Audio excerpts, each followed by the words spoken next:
दहाव्या भागामध्ये भावार्थाने सांगितलेल्या 2 चरणाचा. तिसऱ्या चरणामध्ये तुकाराम महाराजांनी गीता भागवत करीते पठण अखंड चिंतन विठोबाचे.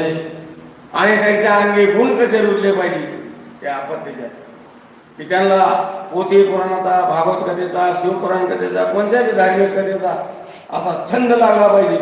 आणि सतत त्यांच्या हृदयामध्ये एक गाव नवे विठोबाचे नाम अनेक गाजे काम नाही असं म्हणल्यासारखं.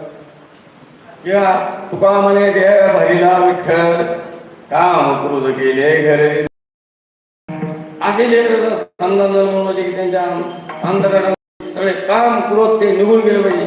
सात्विकता निर्माण झाली. 90% सात्विकता पाहिजे.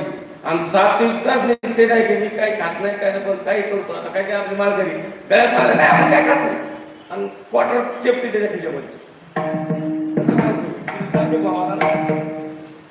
भावाला मध्ये आलं की नांबी घाला सात्विक भाव उडा. म्हणून तिन्ही पाहिजे. विक्त आहार विहार सगळं विक्त पाहिजे. आणि खान पान राहणं आणि त्याच्याबरोबर तुमचं हृदय, तुमची नजर, तुमचे पाय नीट पाहिजे. 3 गोष्टी नीट सांभाळल्या ना आणि बोलणं जर खरं ठेवलं ना, तुम्हाला आयुष्यात देव भेटल्याशिवाय राहणार नाही. ही नक्की ह्या सात्विक भावाची हे सांगतो. आता तुकाराम महाराजाला किती साक्षात झालेले. पाहुणी गुरुवार याला अंगीकार तुका म्हणे त्याच्याने अंगीकार साक्षात्कार झालेले.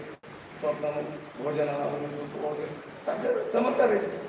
तसं तुम्ही जर नीट वागला, दिवस उगल्यापासून दिवस मावळेपर्यंत शक्यतो खोटं बोलायचंच नाही.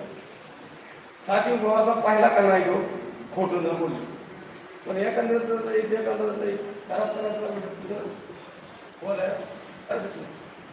परंतु तसा काय होता, लोक पावला मोगा पाहिलेला. आता फक्त मी वचनाला जागूनच नाही तर मी तिथून महाराजांना महाराज तुम्ही फक्त केली मला अजिबात दुवा राहायचं म्हणतो. मला असं बोललं यार उद्या आपण मला या आवाज आणणार आणि मी म्हणतो शेष्टीच्या चकड्यापर्यंत माझा आवाज क्लिअर झालाच मग समाधान नाही. पैठणला जाऊन येऊ नये मला 2-4 चक्रीमध्ये जर एखादा आपण मला समाधान होतं वळामध्ये नाही पैठण तसा आलो ना तर मला दुखून गेली. मला खरं जाऊ विठ्ठल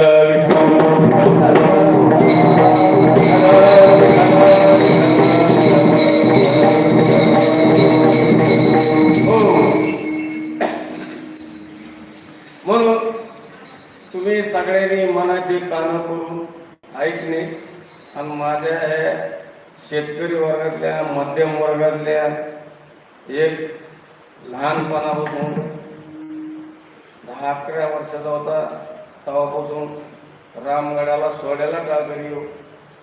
माझं दैवत परी माझ्या दैवाला पार नाही घ्या. आपण मी घेतला एक चुकीचं ठरय. माझं जर दैवत खुलायचं असतं तर मी 3 वेळेस पोहा होता राहिली. पण माझ्या नशिबात नव्हतं असं मला.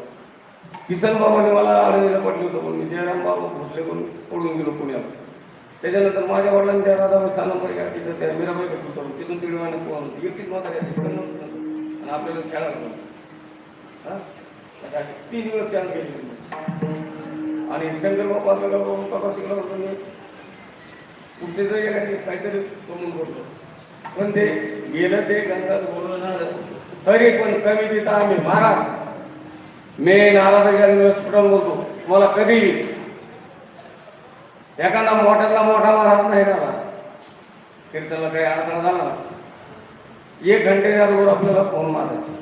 ती जागा नाही भरून कधी प्रवचन असो कीर्तन असो जागा नाही भरून पाटा कमी असतो. मी आता छत्तीसगडच्या तिकडे मी काम केलं त्याच्यामुळे ते पाटा मारून होईल थोडा पण रेटा कमी पडणार ना बरं कीर्तन करा.